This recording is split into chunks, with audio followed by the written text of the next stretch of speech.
So one of the first things I noticed when I got there is actually how diverse the culture was. And the Spanish economy for Europe isn't doing very well. But then compared to a lot of the money in South America, the euro is worth a lot more. And since people in, Mexico or in Peru or in Argentina or wherever all speak the same language, a lot of people would come to Spain and work, and since the euro was worth so much more, they could send money back to their country and they will have made more money. But then the Spanish people who are just used to everything in Spain and the prices, a lot of them were having economic troubles, and so they were actually leaving the country as well. And so right now in Spain, there's kind of a giant mixing pot of all the Hispanic cultures, and even some of the countries from Eastern Europe. There was a lot of Romanians there as well. So I thought that was really interesting, how many different cultures there were. And so even though the Spanish culture really dominates everything else, as a missionary you'll find that some of the most accepting people are honestly the South Americans. The Spanish people are really warm, and they're maybe a little bit harder to crack than anyone else just because of how traditional they are, but you'll find yourself with people from every country under the sun in Spain, and you can just expect a small cultural shock every house you go into, with different kinds of food and drinks and customs and ways of talking. And I also thought that was really cool because we didn't only learn Spanish from Spain.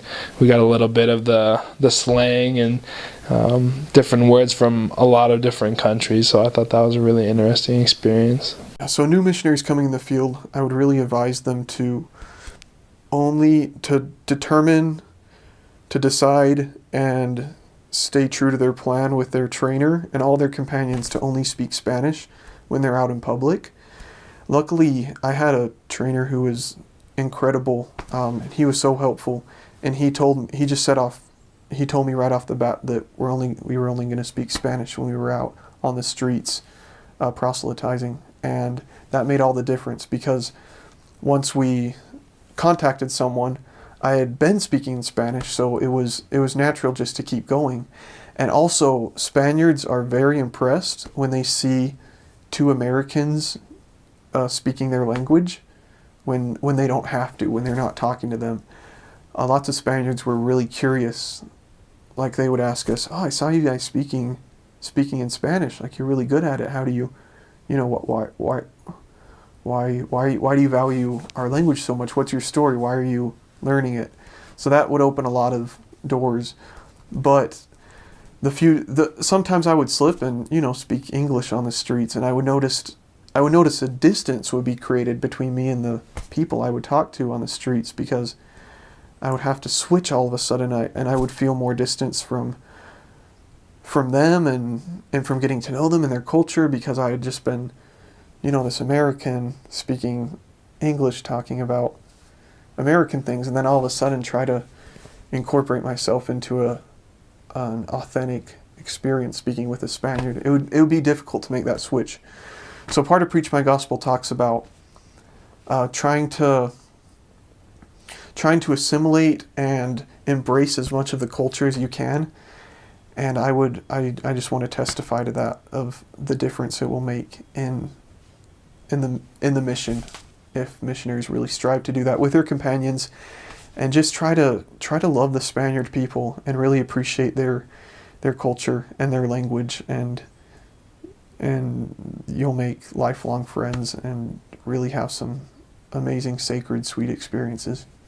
There were lots of people all over the world, and everywhere. Up in Bilbao, there were so many Colombians and Bolivians, and in Barcelona, most of the members are actually Peruvian, which is interesting. Like, part of it is because members move from parts of South America. They changed the laws in the 80s so that if you can trace your ancestry back to Spain, it's a lot easier to get residency. So there are a lot of Spaniards who are South American, if that makes sense. But so there are immigrants all over Spain, and we teach everybody. We baptize Spaniards, we baptize immigrants, but Barcelona is a little bit different, and you're right, because it is a tourist area. we lived about 4 blocks away from this really big, famous cathedral, the Sagrada Familia. I don't know if you've heard of it. But we would play this game when we would get on the metro, and we would try to guess where people were from just by like hearing them talk, because there are some languages that you don't recognize, and you're like, I think that's Middle Eastern somewhere. I mean, it could be Arabic, it could be Urdu, it could be Punjabi, like I have no idea. But it was really funny because by that time I'd been out about a year, and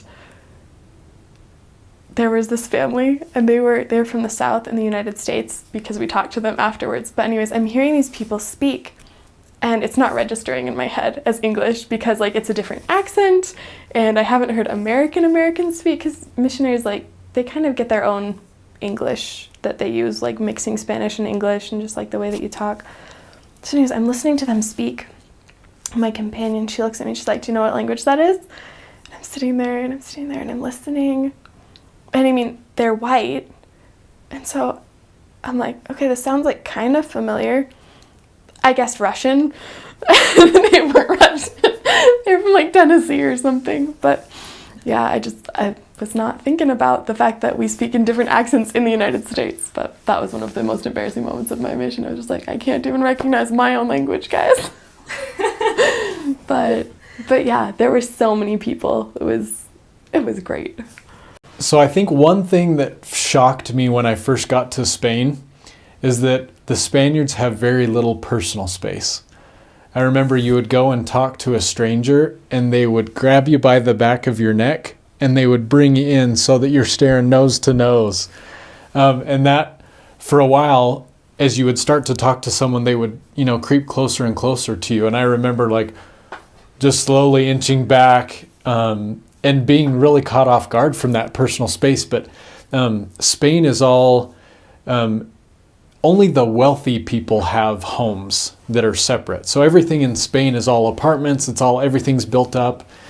And so I think they're used to not having personal space. And so it's totally normal and totally natural for them to be right up in your face right there, and talking to you. And I remember when I got home that I realized that I had developed that habit myself, that when I went to talk to someone, I would get up right close in their face, and I noticed that they would kind of slowly inch back. And I think that's just a difference in cultures that we have. As you and I we have our personal space, but in Spain it's like they're all together, they're all really close. Everything in Spain is built kind of in these tightly compacted cities. So you don't necessarily even need a car to get around. You walk to get your groceries. Everybody has these little like half suitcase things that they take to the grocery store, and they fill their suitcases with all their groceries, and then they just walk them home. Unless you need to go to a mall or something, then you can pretty much get to any and everything all from your apartment. Also in Spain, when I served in Segovia, they used propane tanks to heat their water, and they would come out with these big orange propane tanks, and they would bang them together, and that's how you knew that the propane guy was there. And so you'd have to hurry and run and disconnect it from your water heater, take your empty one down and give him your empty one, give him some money, and then he would give you the new propane tank. And a lot of the times those propane tanks would run out. So you'd be in the shower and all of a sudden the water would get cold. And hey, Elder Clark, can you go and shake the bombona? You'd have to shake it to get the gas, and then you could hear the water heater like heat up again. But it almost felt like it was like a blast from the past. Like, who doesn't use plumbed gas, But it was kind of a cool little unique thing about Spain. And I remember, running out, it would be 10 degrees outside, and you'd have to run out with your bombona because you'd hear them clanging them downstairs, and you'd have to run out in your shorts and your t-shirt and give him a bombona. And I'm sure he thought, oh, these crazy Americans, what are they doing coming out here in their shorts? And it just felt like we were always unprepared, and just being missionaries, I think we were, and we were always letting our propane tanks run on empty, and we were always having to shake them to try to get our water warm again. So kind of just a unique thing, I think, that missionaries probably got used to and were familiar with. Spaniards, there's a couple things. They're very family-centered.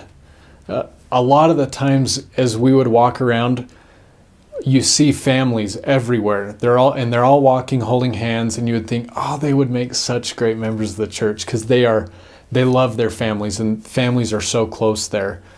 Another thing that kind of took me off guard is that a lot of the times these families, to hang out, they would go to a bar. They would go to a bar and watch a soccer game, and mom and dad would get a drink, and they would order a little tortilla de patata, which is a Spanish meal. And I remember walking down the street and seeing all these parents with their little kids in bars, and I thought, gosh, that seems a little strange. But it's just part of the culture. It's part of the Spanish culture, who they are. They walk around as families, and they go to their bar, and they'll watch the soccer game, or they'll get dinner there. And it's totally normal. It's just part of the culture and who they are. I loved the public transportation system in Spain. It's incredible. It's very well organized. You could get literally anywhere you wanted to go via train or via bus. It was so well organized. They have a bullet train. They have a speed train there, the AVE, that would go 180 miles an hour. And so when we would have to go to Madrid for zone conferences from Ciudad Real, we could either take a 3-hour bus or we could take a 1-hour train ride.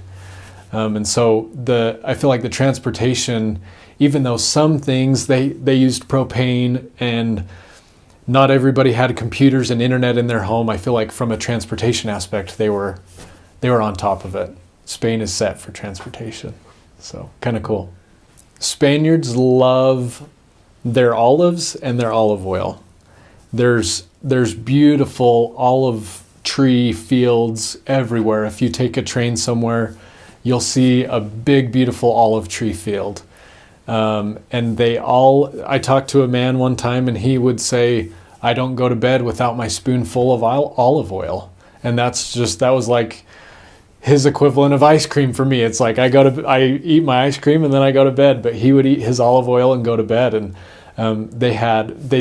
anything olives, they loved it. And that's another really cool thing that is part of their culture. These beautiful olive tree fields everywhere it was awesome. In Segovia, there was one time I remember we were walking down the street and we could hear kind of a faint bell, almost like a jingle bell that was ringing off in the distance. We couldn't really tell what it was, and as we kept walking around this hillside, we saw a couple of sheep that were walking. And as we got closer and closer, we realized that these sheep, they all had their bells around their neck. And as we kept walking, just more and more sheep came, and then there was a shepherd. And it was one of those other times that I felt like it just took me back in the past. Here was this shepherd walking his sheep on this hillside in Spain, and I thought, this is incredible. And he had his staff, and he had his head, his tunic, I don't know, whatever you want to call it. And it just felt so like something from Jesus's times, seeing the shepherd with his sheep. Just a really cool cultural experience for me.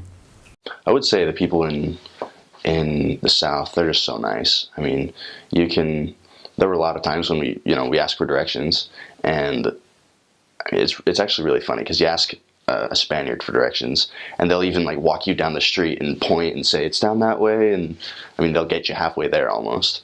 And then as soon as you say, well, thank you so much, in fact we're missionaries, lots of times they just kind of waggle a finger and no thanks, I'll help you find the street you need, but I'm Catholic or atheist or Jehovah's Witness or whatever, and they don't want to talk about it. It's really impressive how I guess how important tradition is. And it's kind of a double-edged sword because lots of people are Catholic just because their parents were, and they don't want to change and like dishonor their parents.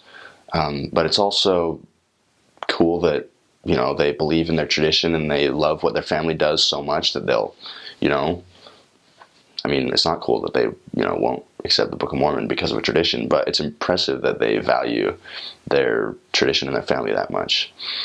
Another thing I really admire about Spain is that people cook out of their head, I never once saw anyone set down a cookbook and follow the instructions to make food. And I guess it's because the country's so old that parents have been teaching their kids how to cook for, a million generations. And so it's like breathing. It's second nature. It's just, oh, let's make a paella, and they know exactly how to do it. Or let's make a tortilla de patatas, and they know exactly how to do it. And I think that's really cool. I mean, you save money because you're using ingredients you buy at the store, but it's also a really good skill to have. I mean, I learned how to cook a lot of things just watching other people cook in Spain. So I thought that was really impressive. They're also really dedicated to their jobs. I mean, it wasn't very common that you'd find, people you'd call lazy, because they're either working or studying or, they're always doing something. And there are very, very, very few like out of shape people, because everyone walks everywhere or rides their bike everywhere. I mean, I'd see like 70 and 80-year-old men on bikes riding to the store, and then I'd see them riding back with their bags hanging from the handlebars or in their basket. And it's not very common they see an old man riding a bike in the United States. So, I mean, they take care of themselves. They eat really healthy.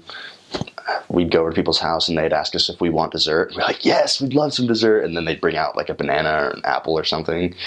And I mean, there are a lot of differences. Some of them, I mean, some things I'm not a big fan of, like the siesta in the middle of the day. I think it's kind of anti-productive, but there are a lot of things that I really love about that country. So my favorite thing about the Spanish people, at least the ones I came in contact with in the South in my mission, was just how open and loving they were. Like, they didn't really care that you weren't Spanish or wherever. Like, they really just take you in and love you, especially if you can get past like that initial meeting, like that initial wall that everybody has, not just Spaniards. But as soon as you get past that, like, your family, they always invite you over for like lunch or ask if you want to come over for dinner or dessert or whatever. We always got invited to watch soccer games, because soccer is huge in Spain with Real Madrid and Barcelona. So people would always ask us, like, what are you doing for the game this weekend? Like, you want to come over? We're going to have food and friends. So that was kind of difficult, because I was like, no, like, we can't. They're like, oh, you don't like soccer? No, we got these rules. Yeah, so probably just how open and loving they are, especially once you get to know them. They're super loving people. I would say make a connection with them first, because especially when it came to religion, they were super quick to throw up a wall. And as soon as that happened, it didn't matter, what you said. If you changed the subject, that wall was up and they weren't going to talk to you. So I would say if you could establish common ground first, not just try and force your message upon them, even though it's something that we know that they need. If you can just be their friend, and then you can become their missionary. I think that was something that helped a lot that I learned. All right, so the Spanish people and the Spanish culture, it's a little different throughout Spain from what I've heard. I guess up north where it's a little bit colder, like in Barcelona, the people are a little bit more reserved, a little bit more closed off and rude. But in the south, it's, I imagine, like the South in the States, like people are a lot more relaxed, and in the evenings they just go and like throw up some folding chairs outside their door, and like the whole street just kind of hangs out and talks and yells. And so in the South it was super relaxed. Everyone was super nice for the most part. Not a lot of people wanted to talk about religion, because up until I think it was 78, Spain was under a dictator. And so Catholicism was kind of forced on them. And so when you brought up religion, at least the older generation kind of had a bitter taste in their mouth about it. So they didn't really want to talk to you about it. And the younger generation was a little bit atheist, or at least agnostic. So that was a little bit challenging. But as far as just, having conversations with people or asking them questions or whatever, they were super nice. Especially to Americans. They really like Americans. The food in Spain was delicious. Super good bread, super good rice, super good seafood. They have a dish called paella. That was my favorite thing I've ever eaten in Spain. You could get it with chicken or with shellfish or with steak or whatever, but it's just rice and a bunch of vegetables. And it's super good. What else about Spain? It's super old. There's a lot of history.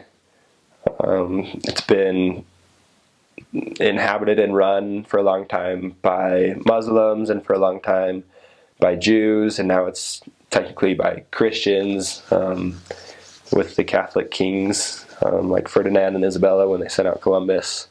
So it's super old. There's a lot of mixing of cultures. Like you can see a lot of the influences of the different like periods in its history.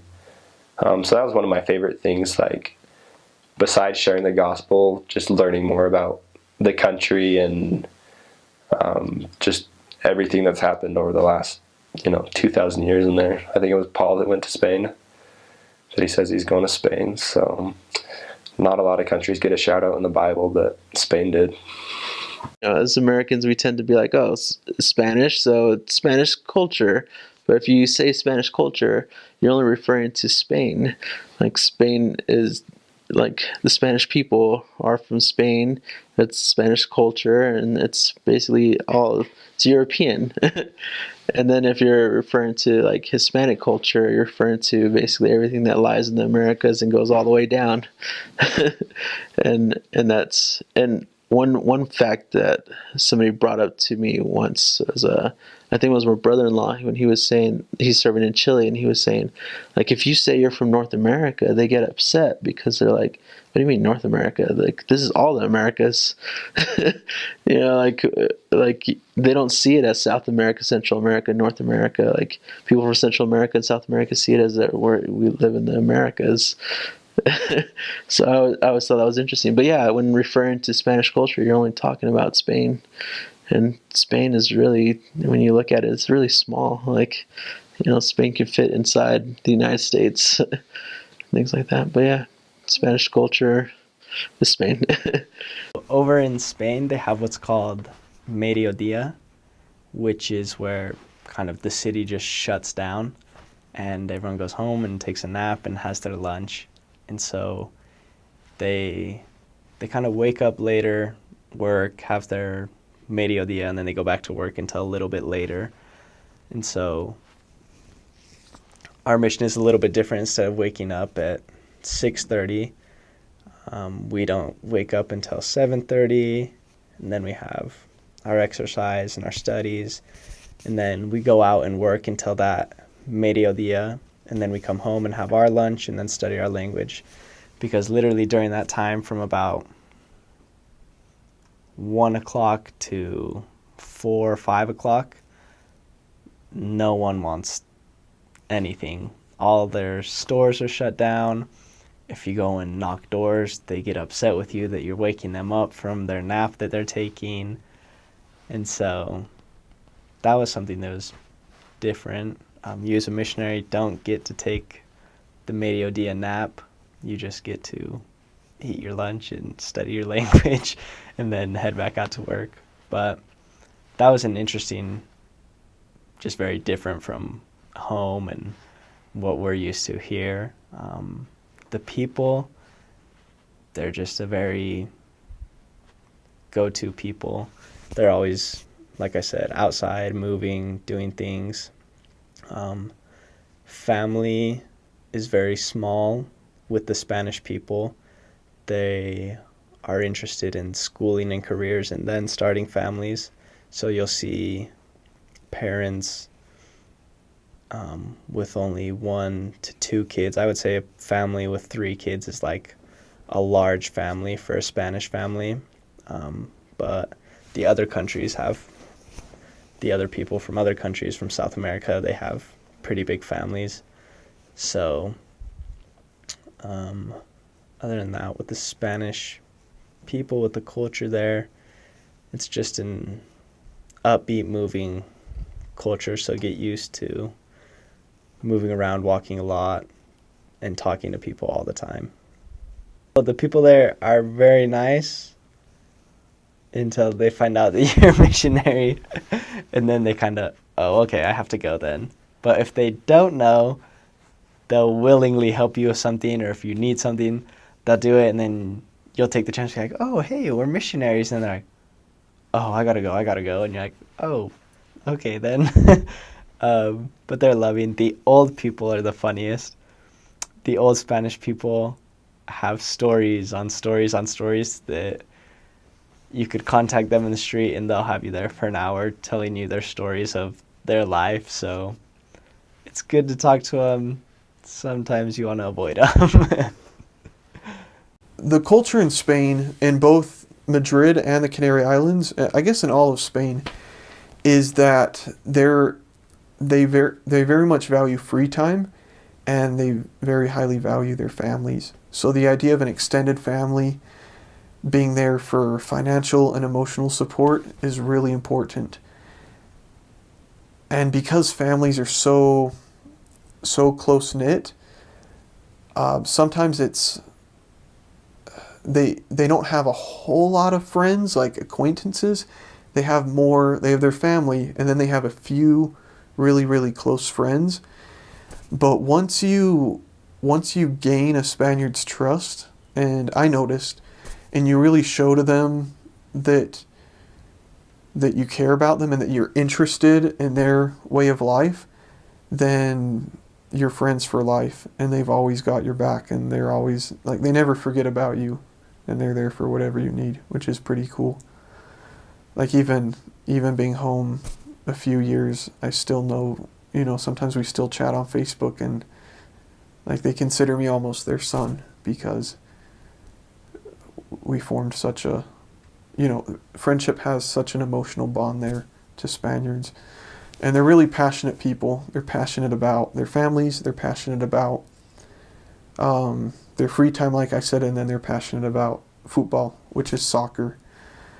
For them, there aren't a whole lot of practicing Christians or Catholics, but for them, soccer is almost a religion. I was there during the summer of 2010 when they won the World Cup for the first time in history, and it was just incredible to see how empty and quiet the city was, because everyone was watching that game, and it's like a huge family event, an all-day thing. They paint their faces and wear the scarves and the flags and just go up and down the street just screaming and celebrating or lamenting if their team loses. And Real Madrid and Barcelona are the two main teams there. And as a missionary, you really have to choose which one you go for. You can't be neutral, because Spaniards just don't really understand that. So you have to choose, and if you choose right, then that'll help you to gain their friendship and their trust, definitely, if you choose the one that they're for too. And then, like I mentioned, so many immigrants in Spain, they came in the early 2000s for work, and it's really cool how they've managed to kind of keep their culture. So they're in kind of pockets throughout cities in Spain, and they have their own restaurants and their own clubs where they play music from their country, and it's just a really unique opportunity serving in Spain, because you get to know so many cultures. You get to meet people from all over the world and be in their homes and eat their food and learn kind of their language and their way of thinking, and it really opens your mind and your heart a lot.